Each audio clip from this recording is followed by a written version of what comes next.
Merci. Nous allons voir la Bible. Marc chapitre 5.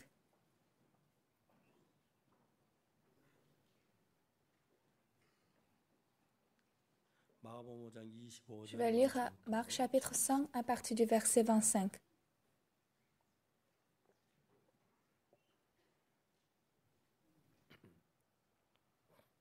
Si vous avez trouvé Marc chapitre 5, c'est le verset 25.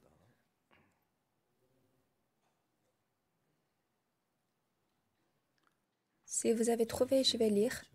Or, il y avait une femme atteinte d'une perte de sang depuis 12 ans. Elle avait beaucoup souffert entre les mains de plusieurs médecins. Elle avait dépensé tout ce qu'elle possédait et elle n'avait éprouvé aucun soulagement, mais était allée plutôt en empirant.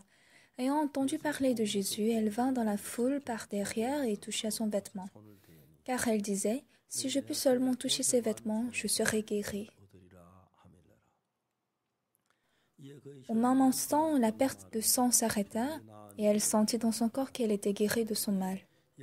Jésus connut aussitôt en lui-même qu'une force était sortie de lui et, se retournant au milieu de la foule, il dit, « Qui a touché mes vêtements ?» Ses disciples lui dirent, « Tu vois la foule qui te presse et tu dis, « Qui m'a touché ?» Et il regardait autour de lui pour voir celle qui avait fait cela. La femme, effrayée et tremblante, sachant ce qui s'était passé en elle, vint se jeter à ses pieds et lui dit toute la vérité. Mais Jésus lui dit, « Ma fille, ta foi t'a sauvée, va en paix et sois guérie de ton mal. »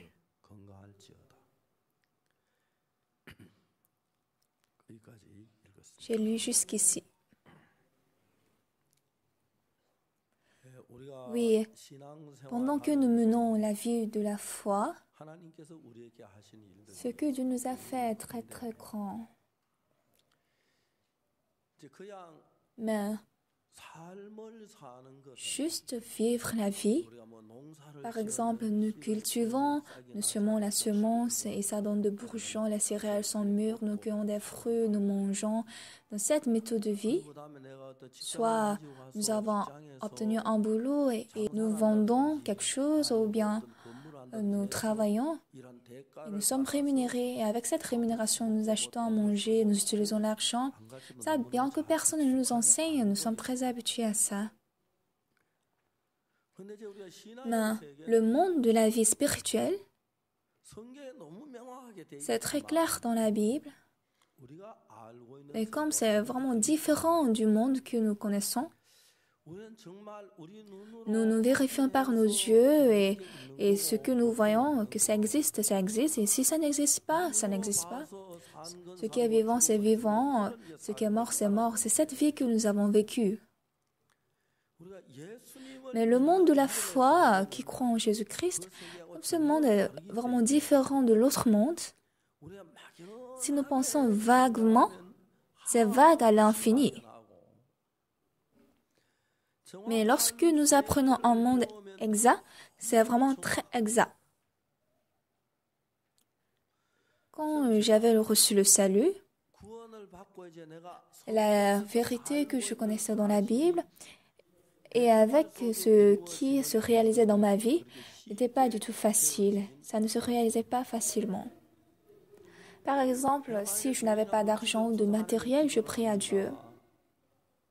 Et il est vrai que dans la Bible, c'est dit, tout ce que vous demandez en priant, croyez que vous l'avez reçu et vous le verrez s'accomplir. Mais quand je regarde du côté humain, si je prie, est-ce que quelqu'un va me donner d'argent? Est-ce que quelqu'un va m'aider? Donc, dans mon cœur, ce qui m'était plus familier, c'est la vérification par mes yeux, ce que je vois, ce que j'entends. Je sais que Dieu est omnipotent, il est vivant, il m'aide, c'est vrai.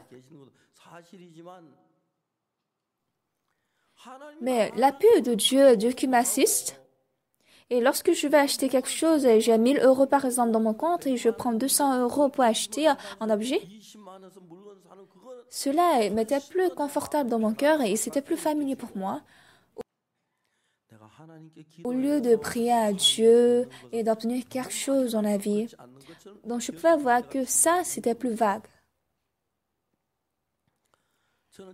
Quand j'avais reçu le salut en 1962, j'étais rien, j'étais un homme nul. Quand j'étais à Daegu Padong, l'église de Padong, il y avait une église nommée Namgyohae à Padong. Et donc, notre église avec leur église, c'était deux. Et cette église, c'était l'église presbytérienne. Un jour, le pasteur Namgyohae m'a appelé par fil, Pasteur Park. Les étudiants missionnaires de votre église visitent la maison de notre fidèle et ils parlent de la vie de la foi. Mais est-ce que c'est conforme à la morale du ministère? Comment on peut chercher les gens qui fréquentent une autre église? Donc je lui ai dit, Pasteur, vous avez dit que notre église est hérésie sur le pupitre. Ah, vous l'avez écouté? Oui, je ne l'ai pas écouté directement, j'ai écouté par un canal. Pasteur, comment une hérésie peut constituer la morale du ministère? Je lui ai demandé. Cet homme, il est très intelligent. Vraiment, il est une grande personne. Quand moi-même, je me compare à cet homme, c'est incomparable. Mais en moi, il y avait Dieu. Donc, lorsqu'il passe devant notre église, il peut voir que notre église est maladroite, c'est misérable. Mais on peut voir que Dieu conduit chaque chose. Comme ces deux églises sont proches, il y a beaucoup de choses qui se heurtent. Mais je ne suis jamais allée devant ce pasteur pour dire, ah pasteur, non. Pasteur, je suis désolée. Nous prêchons l'évangile. Et nous passons chaque maison de Padong pour évangéliser. Et certains croient en Jésus-Christ et il y a des gens qui ne croient pas en Jésus-Christ. Donc, à ceux qui ne croient pas, nous les évangélisons et à ceux qui croient, nous parlons la vie de la foi. Maintenant, est-ce que ça cause un si grave problème? Les fidèles ont l'obligation d'aller évangéliser. Mais je n'ai pas peur, nous n'avons pas peur de prêcher aux fidèles de votre église. Dans tous les cas, quand moi je le regarde, il est une grande personne et moi, quand je me regarde, je suis très vile et notre église est petite, donc on peut nous mépriser. Mais quel que soit ce que j'encontre, je peux voir que Jésus-Christ est chaque fois avec nous et à la conclusion, Jésus-Christ accomplit, il donne la conclusion.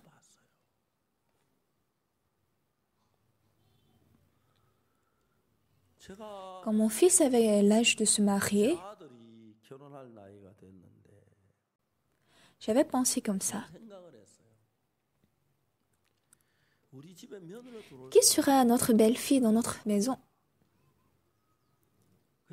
Bon, je pouvais penser à ça parce que je n'avais rien à faire. Mais à l'époque, et c'était le commencement de notre IYF, donc il y avait beaucoup de bonnes sœurs précieuses dans notre IYF, mais il n'y a pas des gens qui n'ont pas d'iniquité. Mais je me disais, si notre belle-fille entre dans notre maison, je ne commence pas à voir l'iniquité de ma belle-fille, comment serait mon cœur? Après cela, qu'est-ce que j'ai pensé? Si ce n'est pas par la méthode humaine, mais par la méthode de Dieu, nous obtenons notre belle-fille, ça ne va pas causer un problème.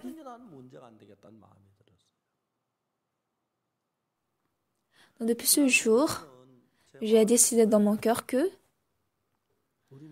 notre belle-fille, je ne vais même pas mettre ma main dedans, même pas 0,1%. Je veux l'obtenir juste par la méthode de Dieu. Donc, dans mon cœur, j'ai supprimé tous les cœurs qui disaient « Ah, cette sœur est bonne ».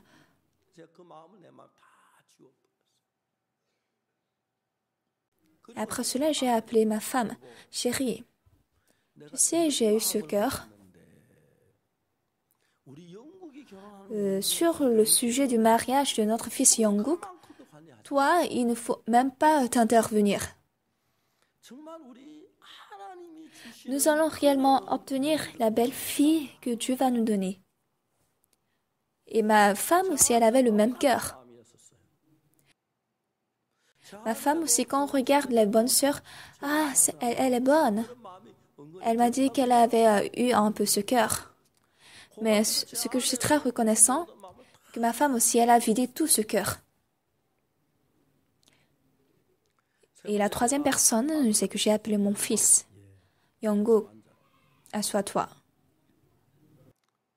Je ne sais pas comment tu as pensé, mais ton père a pensé cela.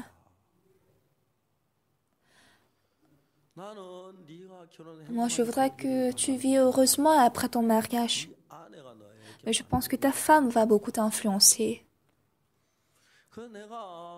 C'est pourquoi, au sujet d'obtenir ta femme, je ne veux même pas ajouter une petite pensée. Que ce soit bon, que ce soit mauvais devant moi, je voudrais que tu obtiennes la femme que Dieu t'a décidé. Et c'est ce que ta mère même a pensé. Et toi-même, vide ton cœur et fais ce que nous te disons. Et mon fils a dit, d'accord, Père, nous allons le faire. Mais vous savez, notre belle-fille Chonga, elle a grandi au Brésil. Et à l'époque, quand j'étais allée au séminaire au Brésil, en ce temps, le pasteur Kim Bob-sop, comme il ne parlait pas bien le brésilien, c'est ma belle-fille qui parlait le portugais qui m'avait interprété pendant 4 jours. Mais pendant ce jour, je n'ai jamais imaginé que ma belle-fille sera ma belle-fille. Après que Chonga ait eu allé au concours d'État jusqu'au jour de la proclamation des résultats, le pasteur Kim Bob-sop a dit qu'elle aille encore de ce pour recevoir d'entraînement sur la vie de la foi. Donc pendant qu'elle restait dans la maison du pasteur Kim Song-hoon, elle recevait des formations. Donc quand moi je l'ai rencontrais par moment, on se saluait juste, on ne s'était jamais conversé. Un jour, le pasteur Kim Song-hoon est venu vers moi, il m'a dit « Pasteur, Yongguk doit se marier. » J'ai dit « Oui. » Qu'en pensez-vous de Chonga? Pasteur Kim, si c'est bon pour toi, ça va. Vous savez, je peux discuter avec le pasteur Kim sur un problème de l'église, mais sur un sujet de mon foyer, j'ai dit, comme le pasteur Kim est mon pasteur, je vais le suivre, je vais l'obéir. Et maintenant, déjà plus de 10 ans sont passés après leur mariage. Un jour, j'ai appelé ma belle-fille, j'ai dit, Chonga. Elle dit, oui. Tu sais, après que tu es entré dans notre foyer, il n'y a pas un jour où tu étais mécontente devant ta belle-mère ou bien les opinions se sont heurtées. Beau-père, notre belle-mère, elle est trop bonne. Alors je n'ai pas continué à parler. Tu sais, je connais bien ta belle-mère. Et on a fini la conversation. Quand je vis, les choses qui s'accomplissent par moi et les choses qui s'accomplissent par Jésus-Christ, les deux sont incomparables. Un jour, Dieu m'a dit, ce que le Père n'a pas planté, tout sera déraciné. Donc, j'avais peur.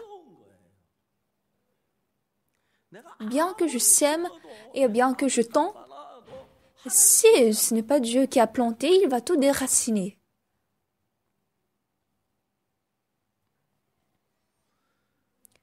Vous savez, ma tante paternelle, elle fréquente l'église presbytérienne.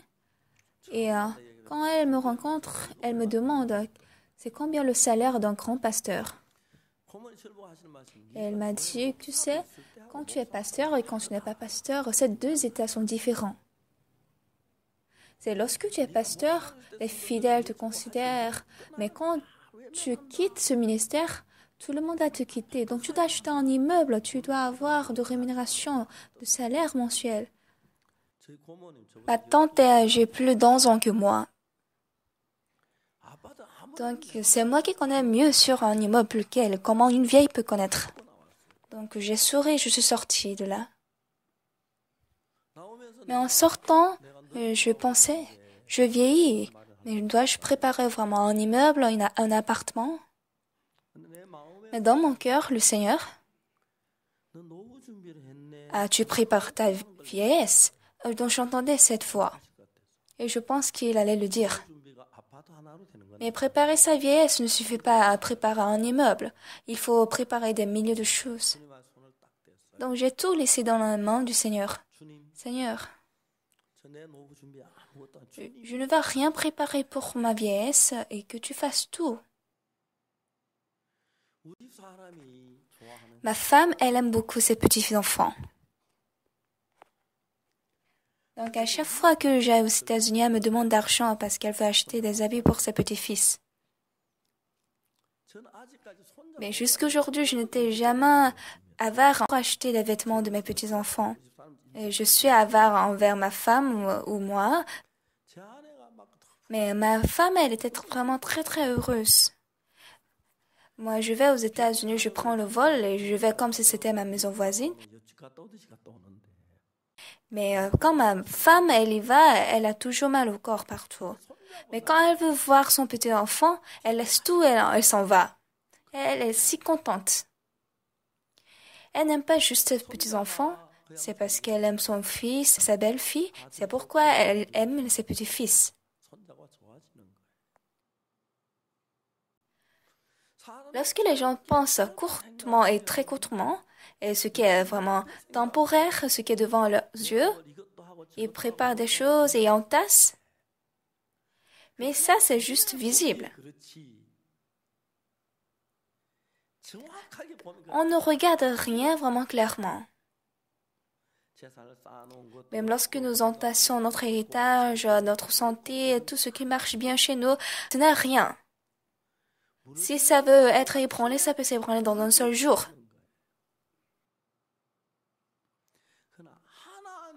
Mais il n'y a personne qui peut déraciner ce que Dieu a planté. C'est pourquoi la vie que nous vivons doit s'effectuer par Dieu. Élever ses enfants, ça doit être par Dieu. Se marier, ça aussi, ça doit se faire par Dieu. Gagner d'argent, ça aussi, c'est par Dieu. Vivre la vie, ça aussi, ça doit se faire par Dieu. Mais beaucoup de personnes, s'ils sont intelligents, ils gagnent bien d'argent, obtiennent de bons boulots, quand ils pensent qu'ils sont intelligents et ils sont bons, c'est pourquoi, sans le savoir eux-mêmes, ils se croient très forts. Mais qu'est-ce que Dieu fait chez nous? Il déracine tout ce que j'ai planté. Il veut tout ébranler afin qu'il plante ce que lui-même veut planter. C'est ça Dieu. C'est pourquoi vos efforts, vos dévouements, tout ça, bien que vous l'avez planté avec toutes ces choses, c'est rien devant Dieu s'il les déracine. Donc, bien que j'aille semer beaucoup, je ne peux pas me vanter. Au contraire, bien que je n'ai rien planté, si ça marche par Dieu, si ça se fait par Dieu, c'est vraiment très merveilleux. Un jour, j'ai lu la Bible. Lorsque tu vas aux noces, ne te mets pas à la première place, mets-toi à la dernière place. Si tu étais à la première place et qu'il vienne une personne plus considérable que toi, tu aurais cédé la première place et tu aurais occupé la dernière place. Va te mettre à la dernière place afin que quand le maître te descende plus haut, cela te fera honneur.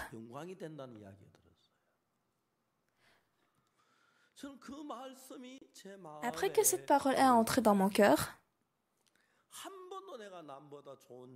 je n'ai jamais essayé de monter dans une place plus bonne, plus haute que les autres.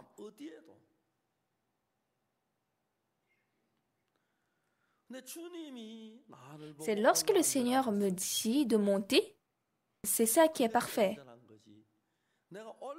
Donc, bien que je sois monté, si le Seigneur me dit de descendre, je dois descendre. Donc, dans notre vie, Dieu est invisible. Et comme nous voyons très exact ce qui se passe par la main de l'homme, c'est pourquoi nous regardons beaucoup de choses qui se passent, qui se réalisent par les hommes. Quand j'étais allé à Daejeon, notre ancien pasteur avait construit un immeuble et il avait acheté le terrain, mais le transfert d'enregistrement n'a pas été fait. Et comme ce lieu est un lieu de spéculation, lorsqu'on achète un terrain, il faut d'abord recevoir l'autorisation de l'arrondissement. Mais comme il n'avait pas reçu l'autorisation de l'arrondissement, c'est pourquoi bien que la chapelle fut construite, le terrain n'a pas été transféré. Donc quand j'étais allée là, à cause de ce problème, j'étais beaucoup difficile. Donc je connaissais bien quelqu'un, si je l'appelle et je pense qu'il pouvait m'aider. Donc c'est pourquoi j'avais pris mon téléphone. Donc j'ai pris le téléphone et quand je voulais appuyer le numéro, dans mon cœur, j'entendais la voix, il est mieux de se confier à Dieu que de se confier au chef. Si je ne connaissais pas cette parole, j'allais appeler la personne et confier à cette personne. Mais Dieu disait clairement, il est mieux de se confier à l'Éternel que de confier au chef. Donc je ne voulais pas vraiment solliciter un homme. Oui, si je le sollicite, il avait vraiment cette capacité pour nous aider. Mais j'ai lâché le portable. Et j'ai décidé de me confier à Dieu. Donc, les frères disaient à moi, ils me soutenaient, pasteur, mais nous allons acheter à manger à nos fonctionnaires afin qu'ils nous facilitent la tâche. Non, mais je ne voulais pas faire cela. Un jour, j'étais restée calmement et je pensais, si ce problème est mal résolu, qu'est-ce qui va se passer? Si l'enregistrement du transfert du terrain n'a pas été fait et notre terrain est arraché, les fidèles vont tous m'injurier. Ils vont dire, notre ancien pasteur faisait bien, mais c'est moi qui suis venu et nous avons perdu notre terrain. Donc, le pire pouvait arriver. Mais si on nous arrache le terrain, alors on sera arraché. Et quoi que tous les fidèles me disent, vraiment je suis idiot, je suis sot, je dois voir comment Dieu va travailler. Je ne voulais pas utiliser les moyens humains. Lorsque nous avons construit le centre de retraite à Tedok, il y avait beaucoup de difficultés. On devait recevoir des centaines de tampons dans l'administration publique. Mais moi, je pouvais voir exactement que Dieu aidait chaque chose. Afin de construire le centre de retraite de Tedok, qu'est-ce qui s'est passé? Nous étions allés à la mairie de Kimton et comme sur la montagne, il n'y a aucun bâtiment, on devait placer un bâtiment démontable, un vieux bâtiment, pour rester temporairement. Donc, l'employé responsable de la mairie a dit je ne peux pas vous dire de ne pas le faire, mais juste faites-le en silence et je vais vous tolérer. Donc nous avons construit un bâtiment démontable d'environ 100 mètres carrés et parce qu'on doit rester là, on a dormi. Quelqu'un a monté la montagne et en voyant notre bâtiment disait que ça c'est illégal. Donc il nous a convoqués à la mairie de Kimcheon. Donc la mairie nous a dit douter. Oui, elle pouvait nous fermer les yeux sur ça, mais elle a dit douter. Donc, ce petit meuble démontable d'environ 100 mètres carrés, doté encore, je ne voulais pas. Donc, j'ai laissé. Mais parce que nous avons coupé en bois du pain, ils ont dû payer 350 € comme amende. Le pasteur Chan Chul-young m'a dit, « Pasteur, nous allons ôter. » Oui, nous allons ôter.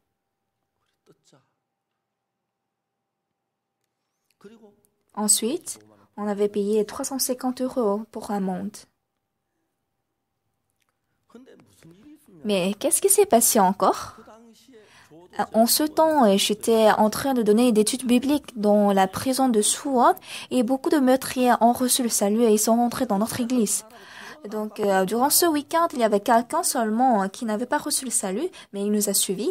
Mais malgré qu'on lui prêche, il ne recevait pas de salut. Et beaucoup de meurtriers ont reçu le changement. C'est pourquoi j'ai fait marier chaque personne. Et quand ils se sont mariés, ils étaient très heureux. Moi, je suis heureux. Maintenant aussi, quand je les vois comment ils vivent, je suis très heureux. Et seulement une seule personne, je ne l'ai pas fait marier. Après, il est venu vers moi, pasteur. Envoyez-moi au mariage. Non, toi, il faut un peu attendre. Si tu obtiens encore plus de la foi, je vais te présenter une bonne personne. Cet homme a un caractère très factice et comme il n'a pas accepté l'évangile, j'ai pensé, si je le fais marier, il ne va pas faire plus que 3 mois. C'est pourquoi j'ai reporté le mariage. À la fin, il a eu de rancune contre moi. Pasteur, est-ce que je peux pas aller au centre de retraite à Taïtor pour les aider? J'ai dit de partir. Il est allé là, il a analysé toute la plainte, disant la mairie de Kimcheon a reçu de l'argent de l'église Mission de la Bonne Nouvelle et a fait un consentement tacite sur le point de la construction et sur le sujet de le bois. Donc, il a convoqué. Mais ce que je suis reconnaissant, lorsque le pasteur Chun Chun-Lin avait dit que nous allons ôter, et après qu'on a ôté, après 2 jours, le parquet était allé à la mairie de Kimcheon.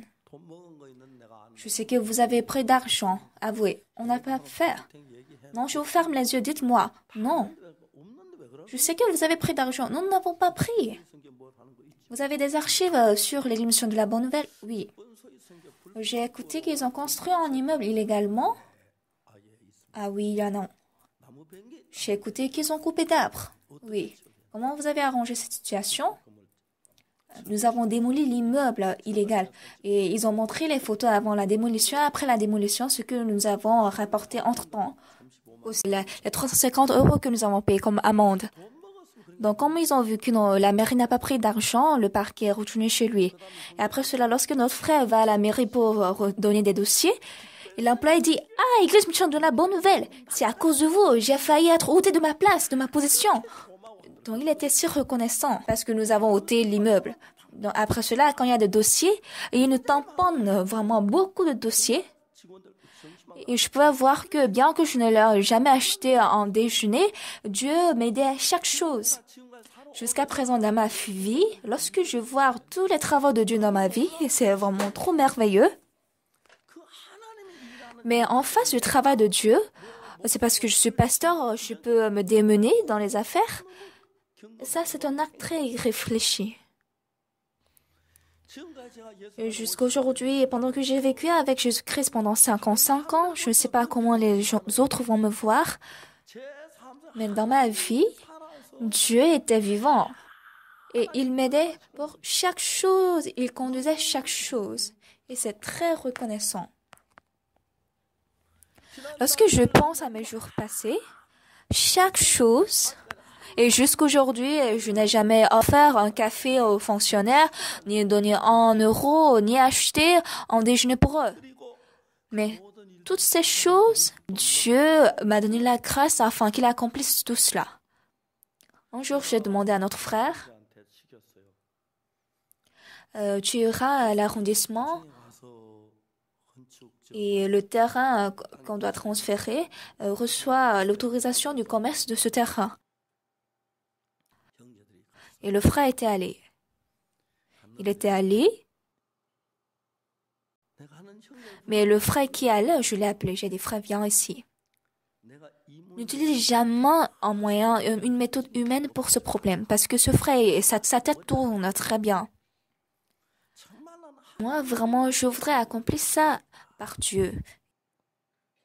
Et ce frère m'a dit, pasteur, merci. Vous savez, moi, ma tête tourne toujours, je pense à des méthodes humaines, mais cette fois-ci, je vais le faire juste simplement. Et le frère était allé. Vous savez, le terrain, on avait déjà acheté ce terrain, mais on devait recevoir l'autorisation à l'arrondissement de ce terrain à spéculer. Donc, quand il était allé recevoir la permission, ils ont dit, non, l'église de Hanbad a enfreint la loi de la construction, donc nous ne pouvons pas. Donc, le frère a dit, alors, celui qui a commis de crime ne peut pas acheter de maison. Ceux qui sont sortis des prisons ne doivent pas avoir de maison, ils doivent dormir sur le sol. Il a demandé ainsi. Donc, l'employé de l'arrondissement a dit de venir demain. Mais il y avait 2 frères et ces 2 frères se disputaient. Celui disait, demain ça va marcher parce que j'ai dit aux frères de ne pas utiliser la méthode humaine et de croire que ça va marcher. Mais l'autre disait, non, ça ne va pas marcher. Il était venu vers moi. Ils ont dit de venir demain. Alors, non seulement ce terrain, je vais acheter tous les terrains à proximité d'ici et reçois la permission qu'on va prendre tous les terrains autour d'ici. Et le lendemain, quand il était parti, il a reçu la permission de tous ces terrains qui sont à proximité. Et dans mon cœur, je disais, Dieu, nous avons l'autorisation de la construction. Mais avant d'obtenir cette autorisation, on ne pouvait pas construire. On pouvait construire de petites maisons. Donc, il y avait un frère qui avait emprunté l'autorisation de la construction, mais cette autorisation était déjà usée. Donc, dans la maison voisine, il y a quelqu'un qui construit et chaque jour, il me téléphonait, il disait, Pasteur, on n'a plus de ciment, il y a quel problème? Et encore, on doit payer tel frère. Et j'ai vu que l'autorisation aussi est fausse. Il a dit, il va convoquer. Donc, chaque matin, il m'appelait et je me disais, ah, mais vous dites que vous êtes notre voisin, mais pourquoi vous dites ça? Il a dit, il va nous convoquer. Mais un jour, quelqu'un est venu et il a demandé, qui est le chargé d'ici? Et je suis venue et il a dit de téléphoner. Et j'ai téléphoné. Et c'était un inspecteur de police. Je sais que ça, c'est illégal. Mais j'ai envie de vous tolérer. Mais comme c'est trop grand, je ne peux pas vous tolérer, alors je vais vous convoquer. Donc, jusqu'avant ce délai, est-ce que tu peux d'abord construire tout l'immeuble? Moi, je vous donne un délai dont vous allez vite construire. Alors là, vous aurez comme amende 1500 €. Comme ça, vous pouvez tout faire. Lorsque cet inspecteur de police a convoqué, il a bien fait et ça nous a beaucoup libérés.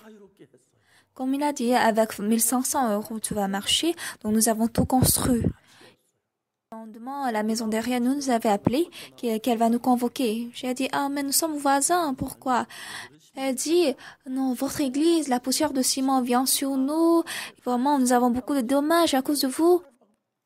Vous pensez que je ne vais pas vous convoquer? Je vais vous convoquer. Mais nous sommes voisins, on ne peut pas vivre en faisant du bien. Est-ce que vous ne pouvez pas nous pardonner? Et elle disait non. Donc j'ai dit, alors convoquez. C'est pourquoi nous sommes déjà dénoncés à la police. Étonné, il disait, ah, mais pourquoi vous êtes dénoncés? Vous avez dit que vous voulez nous convoquer, c'est pourquoi on s'est déjà dénoncé à l'avance. Ah, tu avais cru que nous allons vous convoquer?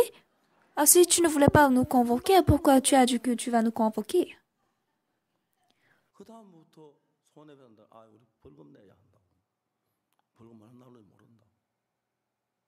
Donc, ce que Dieu fait, chaque chose en chaque chose. Moi, je ne connais pas bien la loi, je fais beaucoup de fautes et j'enfreins des lois. Mais je peux voir que à chaque instant, Dieu me protège. À présent, je suis déjà âgée et je pense que parmi nous, il y a des gens plus âgés que moi. Mais dans mon passé, quand je vois dans ma vie, ce que j'ai fait, ce que Dieu a fait, c'est très clair. Dieu a voulu travailler dans ma vie. Si tu vieillis, je vais prendre en charge de ta vieillesse. S'il te plaît, laisse ta main et confie-moi ta vieillesse.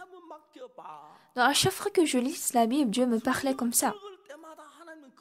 Pourquoi tu tournes ta tête? Ta tête, c'est rien.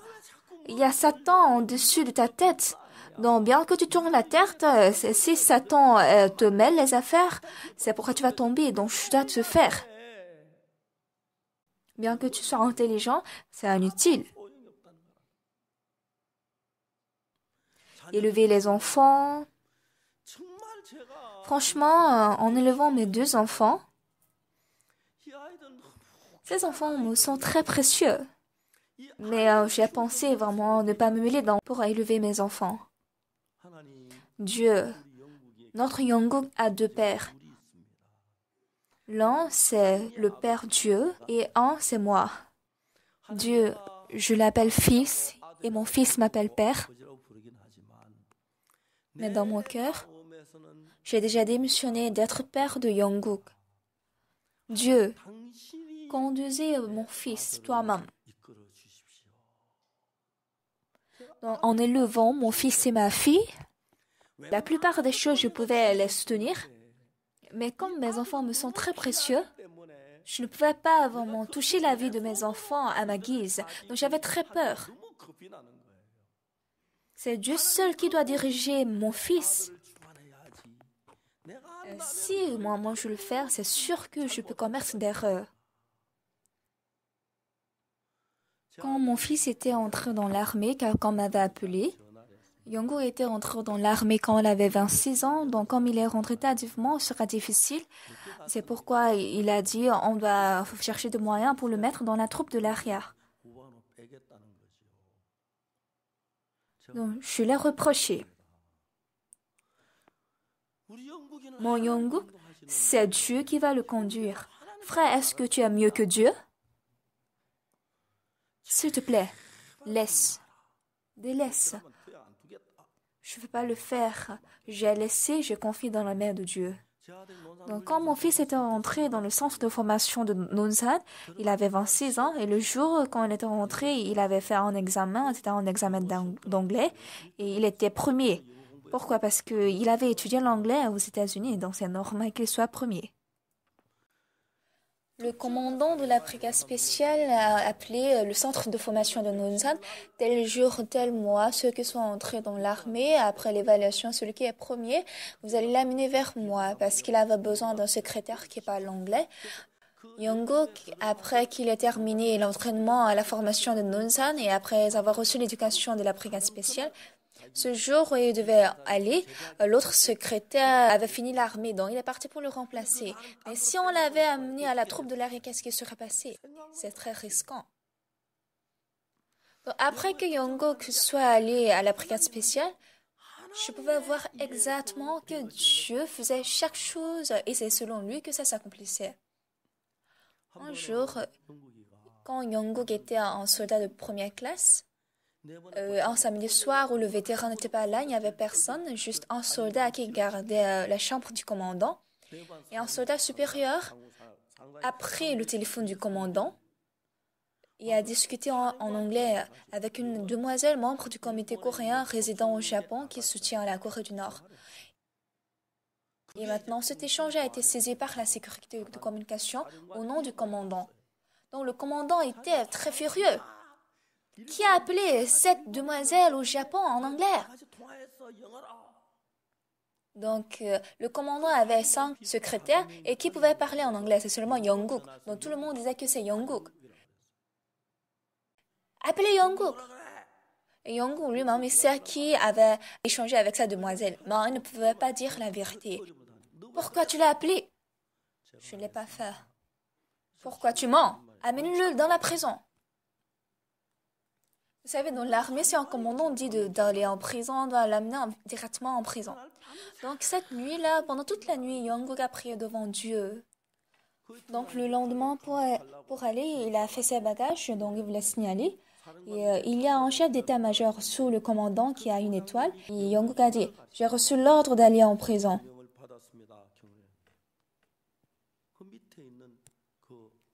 Qui disait, Jungkook, oui.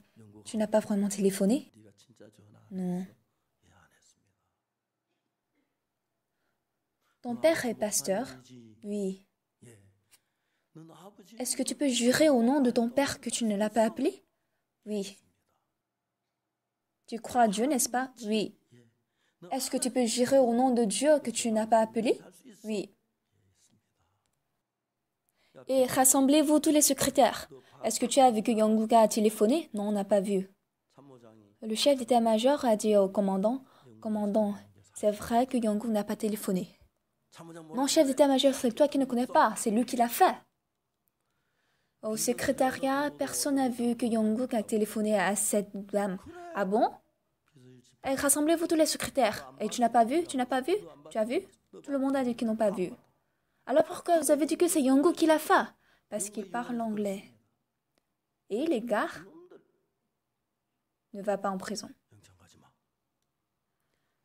Et c'était pour la première fois que Jungkook devait aller en prison, mais cette nuit-là, il priait devant Dieu. Et en voyant que Dieu exauçait sa prière, depuis ce temps, sa vie complète a été changée en obtenant la foi. Quand après Jungkook sortait de l'armée, ce chef d'état-major était très proche avec lui. Il était proche même avec nous. Quand je faisais des grands séminaires de la Bible, il nous envoyait un paquet de coca.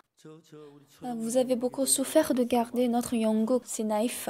Non, c'est à cause de Jungkook, pour la première fois dans ma vie, que j'ai communiqué à avoir un supérieur pour un autre sujet. Nous étions vraiment proches et maintenant il est à l'étranger et après ce temps on n'est plus en contact. Jusqu'à ce que je sois vivant jusqu'aujourd'hui, c'est vrai que j'ai besoin de la santé de la chair, j'ai besoin du travail de Dieu. Et je ne sais pas combien de choses je peux faire, que ce soit 10, que ce soit 100, que ce soit 1000, tout c'est par Dieu. Cette fois-ci, nous étions allés aux Philippines. Aux Philippines, il y a Manila, et là, il y a une prison qui contient environ 10 000 drogués. Donc, nous avons rencontré leurs responsables. Ce n'est pas moi qui l'ai rencontré, mais c'est le pasteur Kim Jae-hong avec le pasteur Kim Ki-song. Donc, ils se sont discutés là que le 19 décembre, le jour où ils feront la conférence exemplaire, ça nous a ouvert un chemin pour que nous puissions donner des conférences d'éducation de mentalité. Et c'était à peine sûr. Vraiment, j'ai voulu prêcher l'évangile. Ces gens qui sont liés à la drogue, comment ils peuvent être délivrés de la drogue? Il n'y a que Jésus-Christ. Lorsqu'on croit le vrai Jésus, non seulement du péché, de la drogue, de la maladie, nous pouvons être délivrés partout. Mais maintenant, pendant que nous vivons, nous avons deux problèmes. L'un, c'est la méthode de croire Dieu seul afin de résoudre le problème. L'autre, c'est utiliser la méthode humaine pour pouvoir résoudre ce problème. Bien-aimés, nous tous, avant que nous connaissions Dieu, comme nous avions commencé la vie d'un humain, c'est pourquoi si je tombe malade, je vais à l'hôpital. Selon telle maladie, il faut traiter comme ça et on connaît ça. Et on pense que la méthode humaine est plus rassurante. Mais prier à Dieu pour être guéri de la maladie, on peut prier à Dieu, ça on voit que c'est trop vague. Aujourd'hui, dans la Bible que nous avons lue, nous avons vu la femme atteinte d'une perte de sang pendant 12 ans. Et cette femme souffre beaucoup à cause de la perte de sang. Mais cette femme, au lieu de Dieu, il y a l'hôpital, car elle a même l'héritage pour aller à l'hôpital. J'irai à l'hôpital pour recevoir des traitements. Pendant qu'elle tient cette pensée, l'existence de Dieu chez cette femme est encore très loin. Mais bien aimé, cette femme a d'argent et si elle traite, elle doit vraiment être guérie. Mais elle ne guérissait pas. Elle a reçu plusieurs fois de traitement, mais elle n'est pas guérie. Pourquoi? Si elle entend la voix de Dieu, « Femme, je te guérirai. Crois-moi. » Bien-aimés, lorsque nous travaillons, juste par exemple, on gagne d'argent au boulot et nous mangeons et c'est comme ça que nous vivons. Mais parfois, par la méthode de cette femme, il y a d'argent, il y a un bon docteur. Donc, elle avait pensé qu'elle pouvait recevoir de traitements en donnant d'argent. Mais elle a tout fait et ça n'a pas marché. Et en ce moment, Dieu nous moque. Je ne sais pas si vous comprenez, mais j'espère que vous compreniez. Dieu commence pas à la moquer. Pourquoi? Pourquoi tu ne t'appuies pas en moi et tu utilises la méthode humaine? Moi, je t'aime. Toi, je voudrais te soigner. Toi, c'est moi qui voudrais te résoudre. Je voudrais t'aider. C'est ça, la parole de Dieu, la volonté de Dieu. Donc, c'est pas parce qu'on ne prend pas de médicaments, donc on n'est pas guéri. On peut prendre des médicaments et être guéri. Mais une fois par moment, Dieu fait que la force humaine ne marche pas. C'est cette histoire que nous avons lue sur la femme atteinte d'une perte de sang pendant 12 ans. Et cette femme, due à la perte du sang pendant 12 ans, elle a souffert. Au premier abord, elle avait d'héritage, et il y avait d'hôpital, de bon hôpital, et elle espérait parce qu'elle pouvait recevoir des traitements, être bien soignée et être guérie. Mais à cette femme, Dieu étant une existence loin, qui n'avait pas beaucoup de rapport avec elle. Si c'est une maladie juste simple, on peut traiter à l'hôpital en donnant de l'argent, et si on achète des médicaments, on peut être guéri. Mais comme Dieu aime cette femme, et Dieu veut travailler chez cette femme, c'est pourquoi elle est allée à l'hôpital pour recevoir des soins, mais de plus en plus ça s'aggrava, et tout l'héritage fut dissipé.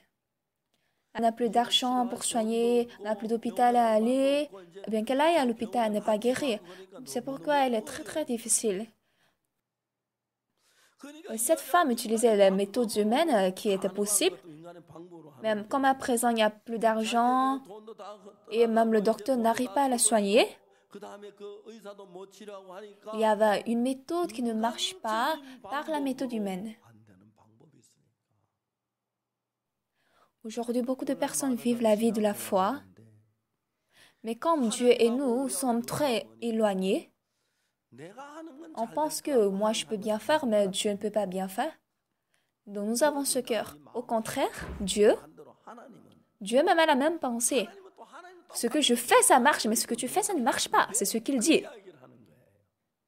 Même le problème de résoudre le péché, la plupart des églises, des pasteurs disent quoi? Il faut prier avec tout zèle, il faut donner d'offrandes et il faut faire du bien. En ce temps, vous serez bénis. Mais dans la Bible, tout ce que tu fais, ça ne marche pas. Dieu dit, moi, je voudrais te faire. Je voudrais te faire. C'est pourquoi Dieu dit à la femme atteinte d'une perte de sang pendant 12 ans.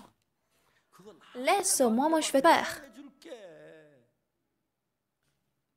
Mais comme cette femme est la plus proche à ses méthodes, à l'argent plus que Dieu, c'est pourquoi elle a résolu par des moyens humains. Oui, pendant qu'elle utilisait la méthode humaine, ça marchait des fois, mais maintenant ça ne marche plus parce que Dieu a décidé qu'il fasse maintenant selon son moyen. À présent, la femme a dissipé tout son bien. À présent, on n'a plus d'argent ni d'héritage. Ça ne reste pas même un seul sou. Et comme toutes les méthodes humaines sont ébranlées, cette femme autrefois disait si je vais dans tel hôpital et tel hôpital, je serai guérie. Mais maintenant, elle ne pouvait plus rien faire. Dieu fait que le cœur de cette femme vers Dieu.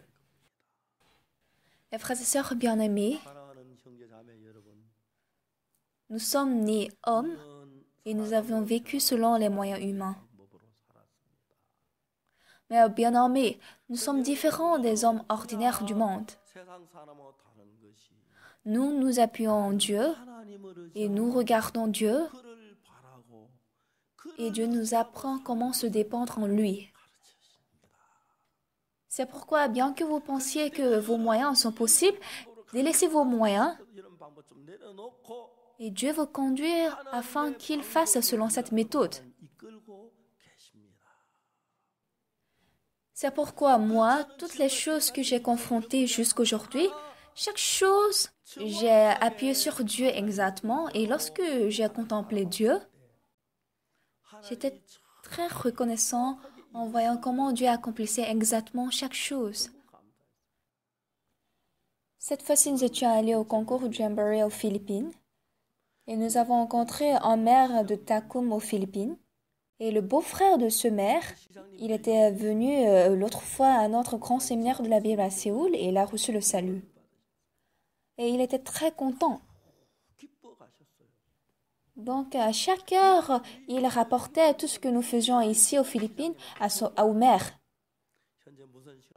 Donc, le maire a connu tout ce que nous faisions à travers son beau-frère, à travers le couple de sa grande sœur. Donc, le maire était très content envers nous.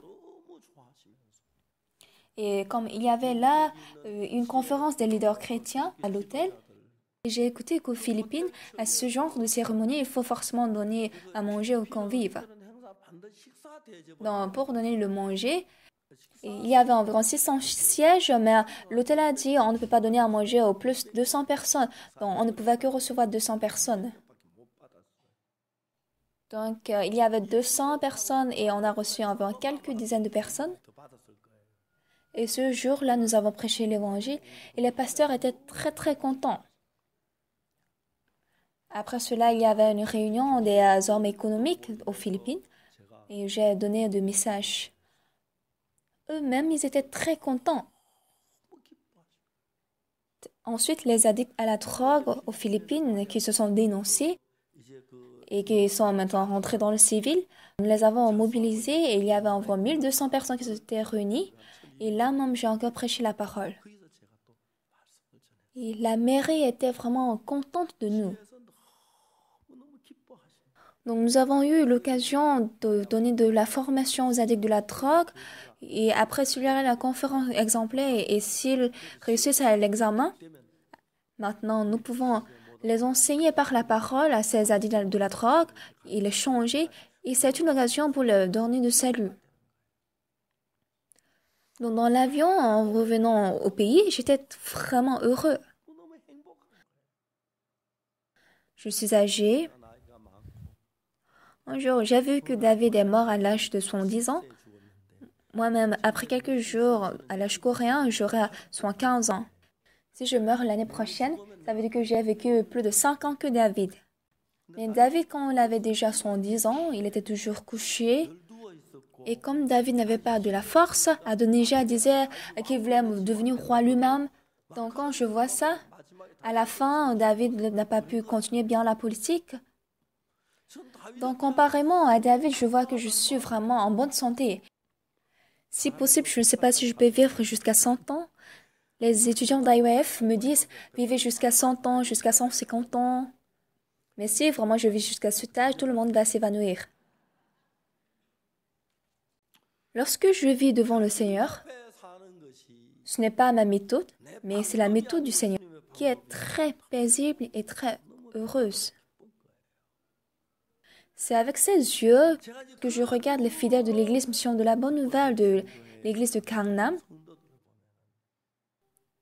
Il y a beaucoup de gens qui utilisent des moyens humains. Même les pasteurs, ils utilisent les bons moyens humains. Et je peux voir beaucoup de ces choses. Puisque je ne peux pas dire que ça c'est mauvais parce que l'homme a vécu comme ça depuis le commencement. Mais parce que j'ai cru à Jésus-Christ et si j'ai reçu le salut par le sang de Jésus-Christ, est-ce qu'on peut réellement comparer notre méthode à la méthode de Jésus-Christ? Non. La méthode de Dieu est meilleure. C'est en ce moment que Satan nous dit, tu n'as pas la foi, ça ne va pas marcher. Il nous trompe ainsi. Et comme on pense que ça ne va pas marcher, nous-mêmes nous voulons essayer. Ainsi, nous ne pouvons plus délaisser les moyens humains. Et c'est ainsi que beaucoup de personnes vivent de cette manière. Mais bien aimé, on a pensé que si on utilise les moyens humains, nous pouvons bien aller, mais on tombe et retombe. Toute plante que n'a pas plantée mon Père Céleste sera déracinée. Il n'y a personne qui peut déraciner ce que Dieu a planté. Il n'y a personne qui peut faire tomber ce que Dieu a établi. Donc ne reportez pas des choses parce que vous pensez que les moyens humains sont faciles. Au plus vite possible, délaissez votre moyen, votre méthode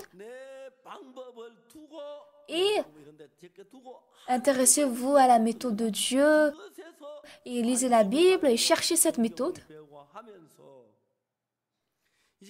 À présent, vous, votre foyer, vos enfants, vous devez les confier dans les mains de Dieu. Bien-aimé, vraiment, de génération en génération, on n'a pas eu de fils et à la fin, si on obtient un fils, ce fils est très précieux. C'est parce qu'il est précieux, je me dévoue et je l'élève. Mais si Dieu ne l'élève pas, le fils ne peut que souffrir. Et il est très facile qu'il soit ennemi avec vous. Il est très facile qu'on dispute avec son fils. Et c'est tout ce que fait l'homme. Moi, pendant que j'ai vécu en Jésus-Christ pendant 55 ans, j'ai vu que Dieu est exactement vivant dans notre vie. À présent, bien-aimés, ne pensons pas vaguement. Oui, bien que c'est un peu malhabile, mais apprenez peu à peu le monde de la foi. Bien-aimés, parfois, des moments, vous avez mal au corps. Ah, je dois aller à l'hôpital et on sait que cette maladie est vite guérissable à l'hôpital. Mais Seigneur, je n'ai pas la foi. Comment je peux vivre toute ma vie en me dépendant juste à ma maladie? Dieu, à ce point, je voudrais m'appuyer sur toi. Dieu, je n'ai pas la foi, mais donne-moi la foi. Cette maladie, Dieu, je veux voir que tu vas me guérir. La rémunération que nous obtenons, le salaire mensuel est à peine suffisant pour nous. Mais Dieu, cette fois-ci, je ne veux pas regarder cette rémunération, je veux regarder Dieu dans ma vie. Ce matériel, je vais donner aux pauvres ou à l'évangile de Dieu. Je veux voir comment Dieu, tu vas me combler. À Toronto, au Canada, il y a une église nommée People's Church. Et là, il y a un pasteur nommé Oswald J. Smith. Et j'ai lu beaucoup de ses ouvrages. Un jour, j'étais allée au Canada et il y avait People's Church, l'église. Et en ce moment, on avait loué une église au Canada pour faire le séminaire. Dans cette église, comme ils avaient le culte du dimanche le matin, donc ils ne nous ont pas loué le matin. Comme à l'après-midi, il y avait la pause, en ce temps, nous étions allés au culte et j'avais emmené mon fils. Et c'était vraiment l'église du pasteur Oswald J. Smith depuis sa fondation. Et il y avait plusieurs extraits et des livres sur Oswald J. Smith. J'ai écouté que le pasteur avait dit un jour dans l'église, « Bien-aimés, donnez votre un dixième à Dieu à partir d'aujourd'hui. Et avant que vous ne donniez ce un dixième à Dieu et après que vous l'avez donné, comparez à quel moment vous étiez plus abondant. » Et tous les fidèles de l'Église ont pratiqué cela. Et pendant qu'ils ont vécu pendant un an, ils ont vu qu'ils étaient plus abondants que quand ils avaient donné les dîmes et quand ils n'avaient pas donné les dîmes. Deuxième chose, cette fois-ci pour la mission de l'Évangile à l'étranger, donnez votre 2/10 à Dieu. Et comparez, lorsque vous avez donné 1/10 et 2/10, quand est-ce que vous êtes plus abondant? Et cette église, il y a certains qui ont donné les 10/10 à Dieu. Mais comme ils ont expérimenté que Dieu les a rendus plus riches qu'avant, et cette seule église, People's Church, avait envoyé 450 missionnaires. Vous savez, les missionnaires de l'église Mission de la Bonne Nouvelle, lorsqu'ils sont envoyés en mission, on ne leur envoie pas d'argent. Si on leur donne de véhicules, ça veut dire que nous avons vraiment bien fait. Et si on l'aide un peu, c'est vraiment bon. Mais vous savez, aux États-Unis, lorsqu'ils envoient des missionnaires, ils investissent beaucoup. Les missionnaires américains ministrant en Afrique, ils ont d'avions, ils ont même de réfrigérateurs solaires, des réfrigérateurs qui utilisent la batterie. Ils ont créé les États-Unis même. Cette église est une église qui a d'histoire, qui a envoyé 450 missionnaires. Bien-aimés, juste votre méthode et la méthode de Dieu, il ne faut pas les laisser passer simplement. Bien-aimé, vous avez un cœur craintif et une pensée que je n'ai pas la foi, la méthode de Dieu ne peut pas bien marcher. Mais celui qui a reçu la rémission des péchés, celui qui est rené, est un homme qui a la foi. Et en celui qui est rené, Dieu peut travailler. Et comme le Saint-Esprit travaille en nous, à présent, comme ci, comme ça, un jour, 2 jours, et 10 ans passent, 20 ans passent, et ainsi la vie termine. À présent, bien-aimé, vivez vraiment par la foi en croyant en Dieu. La femme atteinte de la perte de sang depuis 2 ans, Jésus-Christ ne l'a pas guérie. Et au début, la femme était difficile. Elle n'avait plus d'héritage, elle a atteint de la perte de sang, elle ne sait plus qu'est-ce qu'elle doit faire. Elle a utilisé tout, elle a utilisé l'héritage, elle a reçu des soins, mais tout n'a pas marché. À présent, cette femme ne pouvait plus espérer en quelque chose. Hormis Jésus-Christ, il n'y avait rien à espérer. C'est en ce temps que nous sommes heureux. Et c'est ce Jésus-Christ qui peut vous conduire en toute beauté et en tout bonheur. Nous pouvons le voir exactement. Moi, je ne suis pas quelqu'un de plus bon ou plus intelligent que les autres. Mais la seule chose qui est sûre, c'est qu'au moins, la méthode de Jésus-Christ est meilleure que ma méthode.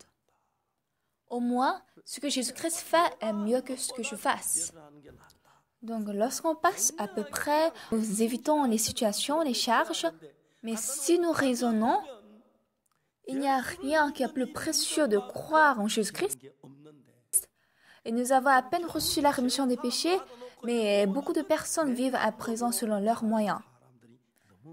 Bien-aimés, à présent, notre moyen, et comme cette femme atteinte de la perte du sang, elle a utilisé toute sa méthode et son héritage, elle a tout fait et à la fin on n'a plus trouvé de moyens. Bien-aimés, il y a de moyens, il y a de chemins, mais délaissez toutes ces choses. Nous voudrons maintenant vivre à travers Jésus-Christ. Jésus-Christ, conduis-moi ma vie. Donc, allez pas à pas. Ne n'essayez pas de faire en même temps toutes choses. Lorsque vous faites chaque chose, vous pouvez trouver la force de la vie. Vous allez obtenir le bonheur. Ah, Jésus-Christ travaille en moi aussi. Vous allez expérimenter ça. Lorsque la femme du fils de prophète a pris l'huile et elle était en train de verser dans le vase, l'huile sortait constamment. Dieu, je croyais que tu donnais cette puissance à celui qui a la foi, qui est très spirituel. Cette personne vivait jusqu'aujourd'hui charnellement, mais l'huile sortait maintenant. Pourquoi? Un homme spirituel n'est pas un quelqu'un spécial, mais celui qui suit la parole de Dieu. Cette femme a vécu jusqu'aujourd'hui selon ses moyens, mais maintenant elle est devenue un homme qui suit la parole de Dieu. Ainsi, nécessairement Dieu va travailler. Dans ce point, au début, on hésite. Et lorsque vous vous entretenez avec des gens, vous consultez sur la vue de la foi, demandez au pasteur. Ainsi, chaque chose est comblée. Comment on peut se confier à Dieu lorsqu'on élève ses enfants? Comment je peux confier ma maladie? Lorsque vous pouvez apprendre ça exactement, quiconque qui a reçu la rémission des péchés peut être guéri de sa maladie par la foi. Et le Seigneur peut se charger de votre futur. Et vos enfants, et toute chose va vivre par le Seigneur. Et j'espère que vous meniez cette vie la plus belle. Prions. Nous allons avoir un moment de prière.